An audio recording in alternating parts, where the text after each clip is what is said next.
اعوذ باللہ السمیع العلیم من الشیطان الرجیم بسم اللہ الرحمن الرحیم۔ حضرت انس رضی اللہ تعالیٰ عنہ فرماتے ہیں کہ رسول اللہ صلی اللہ علیہ وآلہ وسلم ایک دن مدینہ طیبہ میں ہمارے پاس بیٹھے ہوئے تھے۔ آپ صلی اللہ علیہ وآلہ وسلم کو بیٹھے بیٹھے اونگ آ گئی۔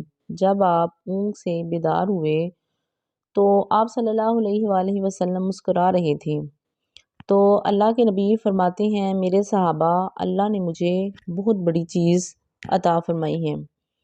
آپ صلی اللہ علیہ وآلہ وسلم نے پڑھا، بسم اللہ الرحمن الرحیم، انا آتینا کل کوثر فصلی لربک وانحر انا شانئک ھو الابتر۔ اے اللہ کے نبی، میں نے آپ کو حوض کوثر دے دیا ہے۔ آپ اپنے چچا حضرت حمزہ رضی اللہ تعالیٰ عنہ کے گھر چلے گئے اور جا کر آواز دی تو چچی کہتی ہے کہ حضرت حمزہ رضی اللہ تعالیٰ عنہ آپ کو تلاش کرنے کے لیے گئے ہوئے ہیں۔ اللہ کا شکر ہے کہ آپ خود ہی تشریف لے آئے ہیں۔ آپ صلی اللہ علیہ وسلم فرماتے ہیں کہ چچی کیا بات ہے؟ یہ کہتی ہے کہ ہم نے آپ کو مبارکباد دینے کے لیے جانا تھا۔ آپ صلی اللہ علیہ وآلہ وسلم فرماتے ہیں کس بات کی؟ تو کہتی ہیں کہ اللہ پاک نے آپ کو حوض کوثر عطا فرما دیا۔ آپ صلی اللہ علیہ وآلہ وسلم جو ہے بعض لوگوں کو پیالوں میں پلائیں گے حوض کوثر کا پانی، بعض کو گلاسوں میں، اور بعض کو سونے چاندی کے برتنوں میں، اور بعض کو آپ صلی اللہ علیہ وآلہ وسلم اپنے ہاتھ سے بھی پلائیں گے۔ سونے چاندی کے برتن جو ہیں وہ کجا ہیں، اور میرے محمد صلی اللہ علیہ وآلہ وسلم کے ہاتھ جو ہیں وہ کجا ہیں۔ تو اللہ قسمت میں جو ہے آپ صلی اللہ علیہ وسلم کے ہاتھ سے حوض کوثر کا پانی جو ہے وہ نصیب فرمائے۔ حوض کوثر کا پانی دودھ سے زیادہ سفید، شہد سے زیادہ میٹھا، اور برف سے زیادہ ٹھنڈا ہے، خوشبوؤں سے معطر ہے۔ بعض کو حضرت ابوبکر صدیق رضی اللہ تعالیٰ عنہ جو ہیں وہ پانی پلائیں گے، اور بعض کو حضرت عمر فاروق رضی اللہ تعالیٰ عنہ بھی پانی پلائیں گے، اور بعض کو حضرت عثمان رضی اللہ تعالیٰ عنہ پانی پلائیں گے، اور بعض کو حیدر کرار رضی اللہ تعالیٰ عنہ بھی پانی پلائیں گے، اور بعض کو نیک مومن بھی پلائیں گے، اور بعض کو اللہ کے نبی صلی اللہ علیہ وسلم خود اپنے ہاتھ سے پلائیں گے۔ جنہوں نے برتنوں اور گلاسوں سے پانی پیا ہوگا وہ کہیں گے کہ اللہ کے نبی، ہم کو آپ نے پیالوں میں پانی پلایا اور ان لوگوں کو اپنے ہاتھوں سے پانی پلا رہے ہیں، یہ کیا بات ہے؟ تو آپ صلی اللہ علیہ وآلہ وسلم فرمائیں گے کہ تم لوگ واز سنتے تھے اور یہ واز سناتے تھے، انہوں نے اللہ کے قرآن اور میرے فرمان کی خاطر دن رات ایک کیا ہوا تھا۔ یہ تبلیغ کرنے والے لوگ ہیں۔ 50,000 سال کا دن ہوگا اور زبان پیاس سے نکل رہی ہوگی، لیکن جس کو حوض کوثر کا ایک گھونٹ نصیب ہو گیا، اس کو 50,000 سال پانی کی ضرورت ہی نہیں رہے گی۔ صحابہ رضوان اللہ علیہ اجمعین نے پوچھا، اے اللہ کے نبی، اتنی دنیا اکٹھی ہوگی، آپ ہمیں کس طرح پہچانیں گے؟ تو آپ صلی اللہ علیہ وآلہ وسلم فرماتے ہیں، جس طرح 5 کلیان گھوڑا ڈبے گھوڑوں میں پہچان لیا جاتا ہے، اسی طرح میں بھی تمہیں پہچان لوں گا، تمہارے وضو کے اعضاء چمک رہے ہوں گے۔ اور مشکات کے بیچ میں لکھا ہے کہ رسول اللہ صلی اللہ علیہ وآلہ وسلم فرماتے ہیں کہ دوسری امتوں کے لوگ بھی آنے کی کوشش کریں گے، لیکن آپ صلی اللہ علیہ وسلم نے فرمایا کہ میں ان کو پانی نہیں پینے دوں گا۔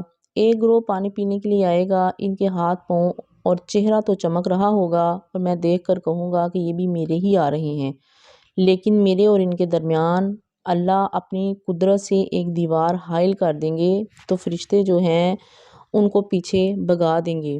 تو میں ان فرشتوں سے کہوں گا، یہ تو میرے تھے، آپ نے ان کو پیچھے کیوں بھگا دیا ہے؟